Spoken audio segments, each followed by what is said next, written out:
Namaste yogis, welcome to Yoga and You. My name is Pallavi Rajankar and today we're going to be doing yoga for memory. Now, a study has shown that human beings now literally have the attention span lesser than that of a goldfish. That's probably because when we're trying to live in the present moment, we're instead trying to multitask and do multiple things, and so our brain isn't fully processing that instance. So today we're going to look at the brain as a muscle to be trained, just like how we can train our biceps, our triceps, our calves, our quadriceps. We're today going to look at the brain as a muscle that can be trained for attention and therefore for memory. So today's practice is going to look a little bit different. It's not full of asanas. It's going to be a lot of attention, bringing the attention of the brain to the present moment. And a great way to do that is our pranayama. So we're going to start off with pranayama, but before that we'll do a little bit of grounding.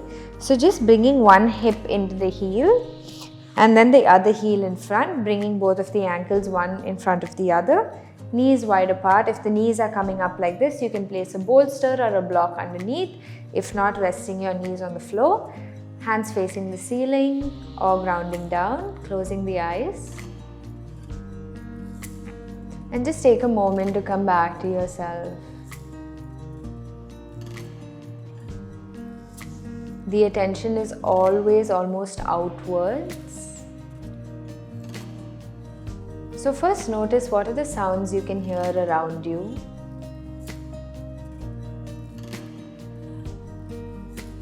Can you hear any vehicles? Can you hear any birds in the trees? Can you hear the wind around you? Can you hear people around you?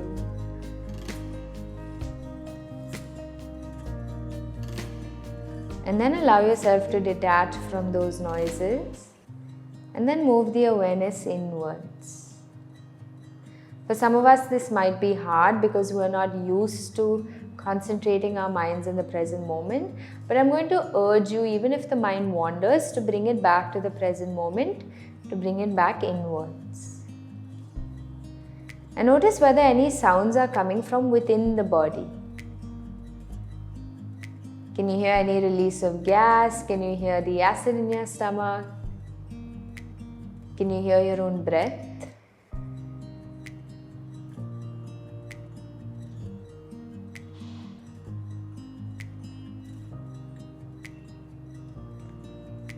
And once the awareness is within the body, once the thoughts have hopefully slowed down, gently bring one palm to the belly and one palm to the chest. Spreading your fingertips wide as you push into your own body. And we're going to do some long, slow, deep breaths together. And as you do this, I want you to feel like the chest and the belly are filling out into the palms. So ready? Inhaling for 3, 2, 1. Exhaling for 3, 2, 1. Same breath again. Inhaling for 4, 3, 2, 1. Exhaling for 4, 3, 2, 1. Same breath. Inhaling for 4, 3, 2, 1. Exhaling for 4, 3, 2, 1. With control, inhaling for 5, 4, 3, 2, 1. Exhaling for 5, 4, 3, 2, 1. Last few breaths. Inhaling for 6, 5, 4, 3, 2, 1. Exhaling for 6, 5. Slowly and with control for 3, 2, 1. Last breath. Inhaling for 7, 6, 5, 4, 3, 2, 1. Exhaling for 7, 6, 5, 4, 3, 2 and 1. Good. Bringing the hands back to the knees. Spine is still straight. Bringing your breathing back to normalcy. Notice what that feels like. If the mind is wandering, bring it back to the present moment. And we're going to move into our Nadi Shodhana Pranayama, which means bringing Vishnu Mudra in the right hand. If you don't know what this looks like, you can open your eyes. Index and middle finger roll inwards towards the base of the thumb. Okay? You can close your eyes. We'll do this together. With your right thumb, close the right nostril. First, exhale out any air that's in the body, forming like a vacuum within your body. Now take a deep inhale on the left nostril. With the ring finger, close the left nostril, exhale out through the right nostril.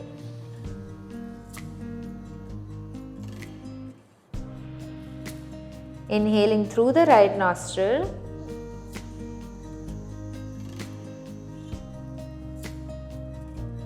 Closing the right nostril, exhaling through the left nostril. Good, we're going to do a few more cycles of this. Inhaling through the left. Long, deep inhale, closing the left, exhaling through the right with control.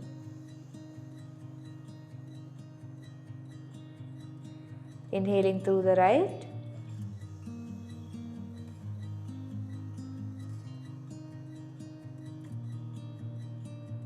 Closing the right, exhaling through the left.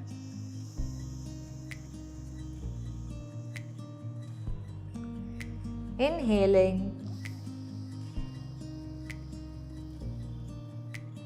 Closing left, exhaling through the right.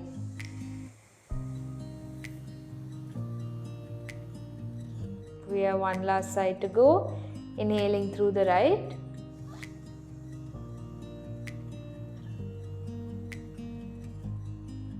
Closing the right, exhaling through the left.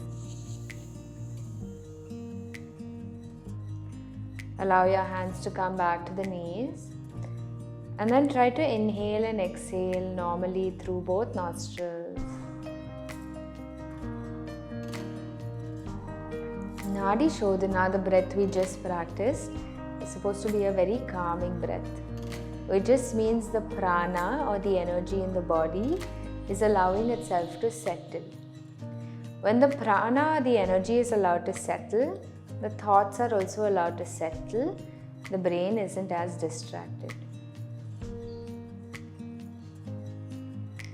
Challenge your mind to sit still for a few more seconds. And then we'll go into a Trataka or bandhas. So with the bandhas, we're going to try and move this prana, or rather create holes for the bandhas. Okay. So in this next exercise that I'm going to show you, we're going to constrict 3 muscles in the body. One is the throat, the second is the belly, the third is the pelvis. Okay. So I'll show it to you once and then we'll do it together. So I'm going to inhale. First constricting the throat, then the belly. I'm raising the muscles upwards, and then the pelvis, which just means that the pelvis muscles are pulling upwards, and then I exhale. This one is a little more experiential in nature, so let's go together. Ready? Hands can be on either side on the knees. Allow your eyes to close and just listen to my voice to guide you. So ready? Taking a deep inhale together. Constrict the throat. Constrict the belly and pull the pelvic region up. Stay here for a few seconds and release. Release all the bandhas, release all the muscles. Make sure your shoulders are relaxed. It may seem like you're not doing much in the beginning, but this also comes with time. So we're going to practice that 2 more times. So ready? Inhale, move the prana up through the spine.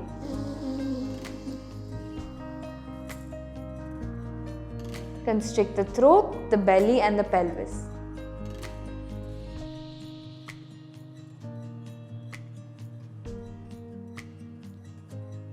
And release.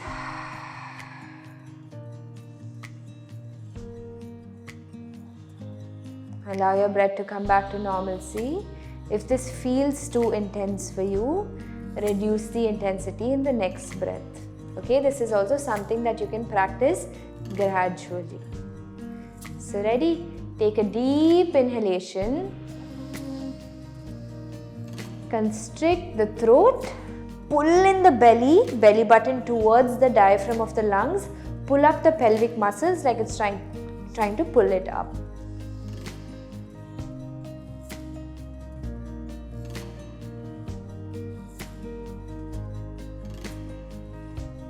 Stay for a few more seconds and release.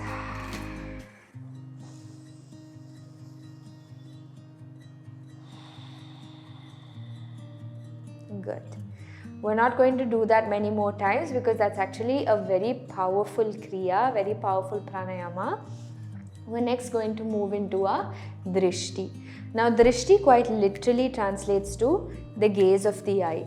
Okay, an integral part of yoga, which is also supposed to increase the eyesight power, is supposed to be of concentrating with the eye.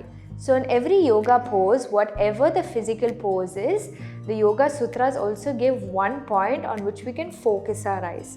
So there's also something called the Trataka meditation, where you look at a flame that is eye level. So if you have access to a lamp that you can keep at eye level, you can set that up for yourself, or we can look at one very small object, as small as a black dot on the wall. So we're going to sit in this position itself. I'm going to urge you to face a wall. Okay? And from here, this is essentially again a training of the mind. We're going to keep our gaze on one small point on a wall or a lamp if you have in front of you, and we're just going to concentrate our eyes on that one point.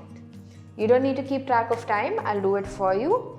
So find whichever spot you want to look at, get comfortable in your body and start the concentration.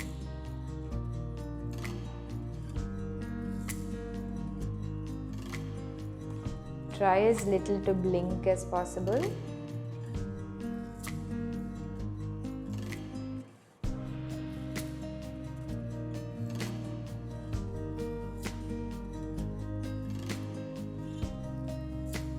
If the mind is wandering, bring the mind back to the present moment without any judgment, without beating yourself up. Gently bring the awareness back to the present moment. Continue the drishti.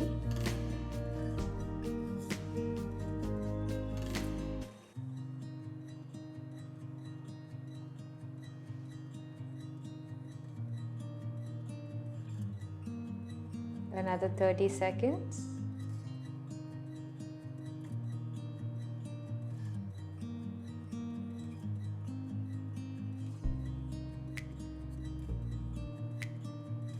See whether the mind is able to stay in this space without wandering off. Last 10 seconds.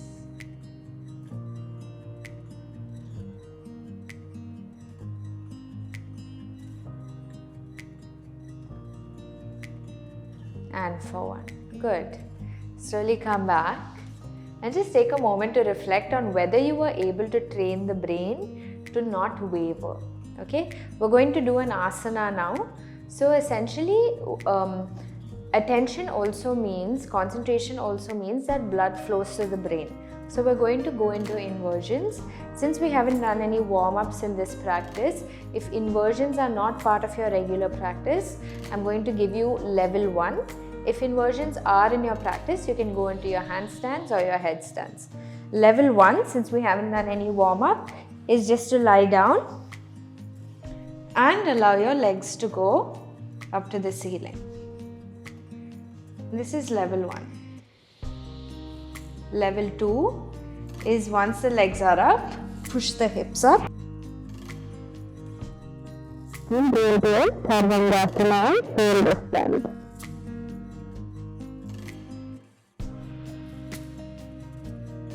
Whichever level feels good for you.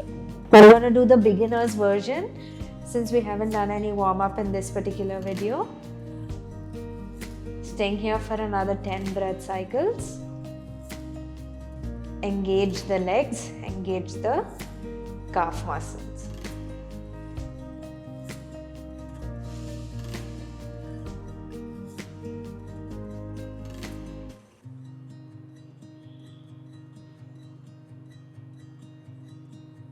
Toes are pointing towards the face. For another 3, for 2, and for 1. Gently bringing the legs down, curl onto one side, coming back into seated. Now we're going into Vajrasana. Okay, so knees are together, toes are touching, big toes are touching at the back, hips are resting on the heels. We're going to bring our hands into a clasp like this. Now this position that we're sitting in is supposed to be the perfect posture for reflection. So again, we're going to take another minute or 2 of meditation. Hands are clasped, resting on the thighs. Close the eyes and take a moment for reflection of how you felt in this practice. Most of us are very used to moving in yoga. But actually the asana practice is only one of the 8 limbs of yoga. The entire point of yoga is to keep the body still and to control the mind. And that's what we attempted to do today.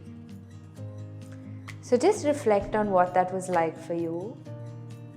And if you weren't able to do it 100%, that's also okay. It's a much more challenging practice than what we are otherwise used to. Take a minute to reflect on this.